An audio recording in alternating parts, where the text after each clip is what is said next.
할렐루야. 여러분 반갑습니다. 2022년 유튜브 여름 특강 두 번째 시간입니다. 오늘 주제는요. 왜 이단 경계인가 입니다. 비록 짧은 시간이지만 이 시간을 통해서 여러분들이 이단에 대해서 알아보시고 또 이단에 대한 대처 방법을 얻게 되는 귀한 시간이 되시기를 바랍니다. 우리가 이단 종교 하면은 신천지를 우리가 들 수 있습니다. 지금은 더 진화해서 사이버 공간에서도 사람들을 미혹하는 일을 서슴지 않고 있습니다. 지금 당근마켓이라고 우리들이 많이 이용하는데요. 그곳에 보면은 뭐 이렇게 직장을 구하는 구인 광고도 있겠지만 이제 뭐 떡볶이를 같이 메이트할 사람, 같이 함께 할 사람, 또 삼겹살을 같이 메이트할 사람, 같이 먹을 사람, 또 산책하고 싶은 사람, 또 조깅하고 싶은 사람. 그래서 함께 이제 그런 일들을 하고자 하는 사람들을 이렇게 광고에 올리기도 합니다. 그러면 정말 그것을 원하는 사람들을 또 만나서 접촉하게 되죠. 그러한 방법으로 사람들을 만나고 포교 활동을 벌이고 있다고 합니다. 우리가 이단하면 신천지만 이야기하지는 않지 않습니까? 신천지 외에도 이단이 참 많이 있습니다.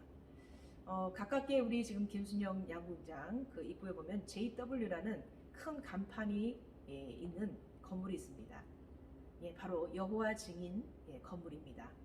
그것도 이단이죠. 우리 또 청주 시내의 주변에 보면은요, 거기에 또 하나님의 교회, 또 몰몬교, 또 통일교, 또 구원파, 신천지 이런 단체들이 포교 활동을 하고 있고 장소에 또 사람들을 모집하는 그런 모습을 볼 수가 있습니다. 이단이 결코 멀리 있지 않죠. 가까이 있습니다.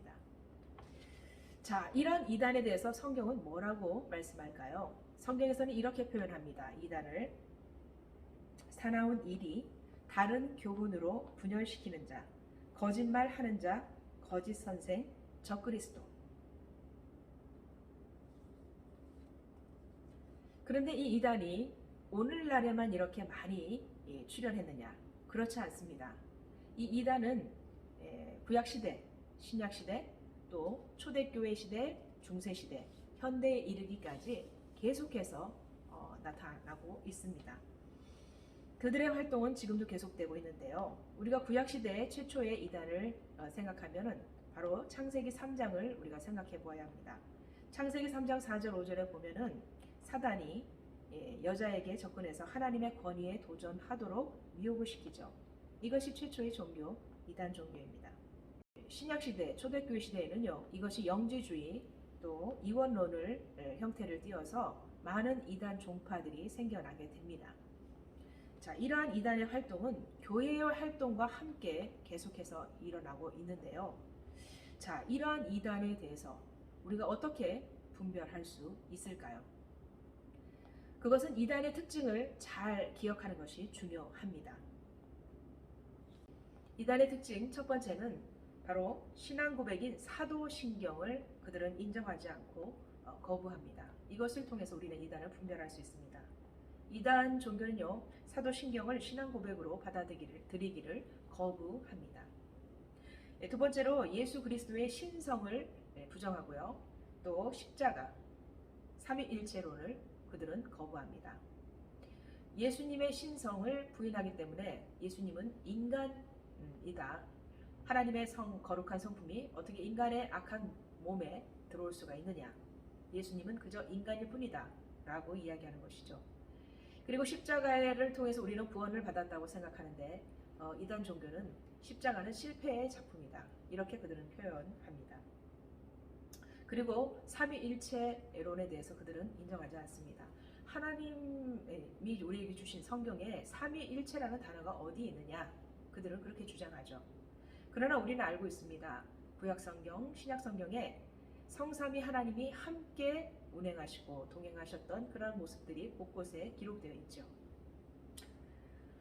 이단을 또 분별할 수 있는 방법은 바로 성경의 권위보다도 다른 복음을 더 권위를 둔다는 점을 우리는 그것을 통해서 이단을 파악할 수가 있습니다.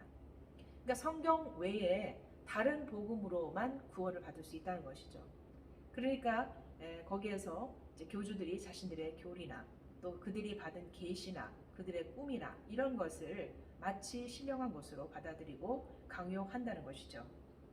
예, 통일교에서는요 원리 강론이라는 교리, 그리고 여호와의 증인에서는요 신세계 역성경이라는 또 교리를, 몰몬교에서는 몰몬경이라는 것을, 신천지에서는 성경 66권 중에 요한계시록만 가지고 그들이 자신들의 논리와 교리에 성경 요절을 따서 사용하고 있습니다. 네 번째로 이단의 특징은 정통교회 교인들만을 대상으로 포교 활동을 합니다. 우리는 보통 전도할 때 교회 다닙니다 하면 열심히 신앙생활 하십시오 하고 더 이상 전도를 하지 않죠. 그러나 이단 종교는 오히려 정통교회, 지금의 우리 기존 교회에 다니는 성도들을 대상으로 미혹하고 그들을 자신의 교리에 끌어들입니다. 왜냐하면 그들이 새로운 신자들을 처음부터 성경을 가르치고 예수에 대해서 알리는 그런 과정을 거치기에는 시간이 너무나 많이 걸리죠. 그러나 기존 교회 모든 성도들이 성경에 대해서 알고 있고 또 예수 그리스도에 대한 그런 위치를 알고 있기 때문에 어떻게 보면 자신들의 교리를 접목시키기에 더 쉽다는 것으로 인해서 기존에 있는 교인들을 포섭하려고 더 애를 쓰는 것입니다. 이런 것을 볼 때 이단이라는 것을 알 수 있죠. 또 이단의 특징은 지도자를 숭배하는 모습을 나타냅니다. 그래서 이단의 교주들이 자신들이 예수다, 재림 예수다, 또 성령 하나님이다 이렇게 얘기하면서 그들은 자신들을 신격화하는 모습을 드러냅니다. 이것이 이단의 특징입니다. 또 마지막으로 중요한 것인데요. 시한부 종말론과 조건부 종말론을 이야기합니다. 그들은 그것을 의도적으로 강조하죠. 시한부 종말론이라는 것은 종말에 대한 어떤 날짜를 정하는 겁니다. 어떤 몇 년도 몇 월 며칠에 종말이 임한다. 그러니까 우리 종교 안에 들어와야지만, 우리 단체 안에 들어오는 사람만 구원받을 수 있다라고 그들은 주장합니다. 그 한 예로 지금은 사라졌지만 다미선교회가 1992년 10월 28일에 종말이 온다고 예언했습니다. 모든 텔레비전 보도들이 거기에 집중했는데요. 그러나 그들의 예언은 옳지 않았죠. 그리고 JMS 정명석, 지금 감옥에서 출소한 상황인데요. 이 사람도 1999년에 종말이 온다고 예언했습니다. 또 신천지 이만희도 요한계시록의 숫자를 이용해서 1984년에 종말이 온다고 그는 이야기했습니다. 또 하나님의 교회가 있습니다. 하나님의 교회는요 무려 3번이나 종말을 예언했는데요. 1988년, 1999년, 또 2012년이 종말이다 다 예언했습니다. 그러나 그 예언은 이루어지지 않았습니다.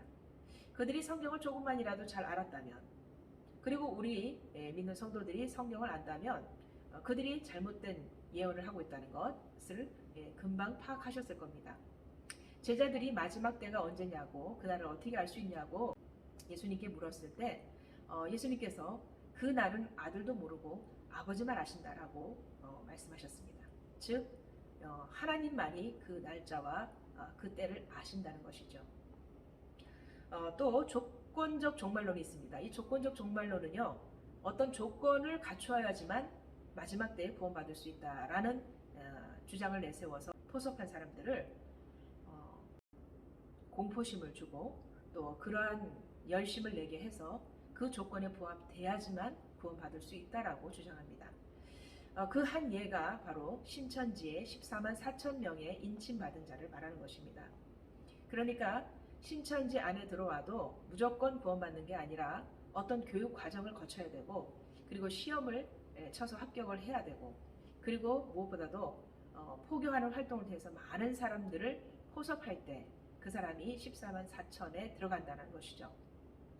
자, 그런데 14만 4천을 벌써 넘어버렸습니다. 그러면 14만 4천 이후에 들어온 사람들은 과연 어떻게 될까요? 이것에 대해서 의문을 가지고 의심하는 것을 알게 된 이단들은 이제 이 조건부 종말론을 다시 조건을 바꾸는 모양으로 나옵니다. 그래서 다 14만 4천 명이겠느냐? 하나님 마음에 합한 자가 14만 4천에 들어갈 수 있다 하면서 더 강력하고 더 혹독한 그 시험 과정을 거치게 합니다. 그래서 신도들로 하여금 불안한 염려와 함께 이 과정을 거쳐야 된다는 그러한 압박감과 함께 헛된 열심을 품고 시간을 낭비하게 만드는 그런 모습을 취하고 있습니다. 자, 이렇게 이단 종교의 특징을 대표적인 것만 말씀드렸습니다.